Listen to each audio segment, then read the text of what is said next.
ராஜாவின் உருக்குதல். ராஜாவின் உருக்குதல் சிங்கத்தின் கர்ச்சிப்புக்கு சமானம். அவனை கோபப்படுத்துகிறவன் தன் பிராணனுக்கே துரோகம் செய்கிறான். எல்லா ராஜாக்களும் ஒன்றுபோல் இருப்பதில்லை.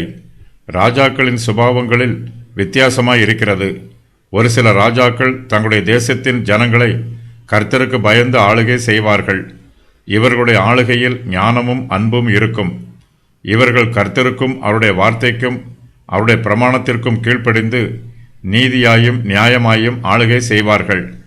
இவர்கள் ஆட்சி செய்யும் போது தேவன் தாமே அவர்கள் தேசத்தில் ஆட்சி செய்வது போல இருக்கும். வேறு சில ராஜாக்களோ துன்மார்க்கராய் இருப்பார்கள்.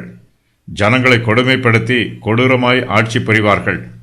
இவர்கள் சர்வாதிகாரிகள், தங்கள் அதிகாரத்தை துஷ்பிரயோகம் பண்ணுகிறவர்கள். இப்படிப்பட்டவர்கள் காடுகளில் உள்ள சிங்கத்தைப் போல மிருககுணம் உள்ளவர்களாய் இருப்பார்கள். இவர்களுடைய உருக்குதல் சிங்கத்தின் கர்ச்சிப்புக்கு சமானம். துன்மார்க்கமான ராஜாவோடு நாம் விவாதம் பண்ணக்கூடாது. அவனை பகைத்து கொண்டு அவனோடு சண்டை போடவும் கூடாது. இப்படிப்பட்ட ராஜாவை பகைப்பது மதியீனமான காரியம். துன்மார்க்கமான ராஜாவை கோபப்படுத்துகிறவன் தன் பிராணனுக்கே துரோகம் செய்கிறான்.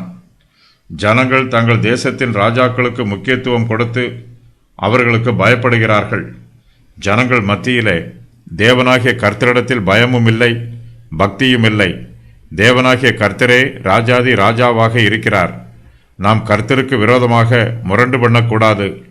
ராஜாதி ராஜாவை கோபப்படுத்தக்கூடாது. கர்த்தருக்கு கீழ்ப்படியாமல் அவருக்கு விரோதமாய் கலகம் பண்ணுகிறவர்கள் மீது தேவனுடைய கோபம் வரும். கர்த்தரை கோபப்படுத்துகிறவன் தன் ஆத்துமாவுக்கு துரோகம் செய்கிறான்.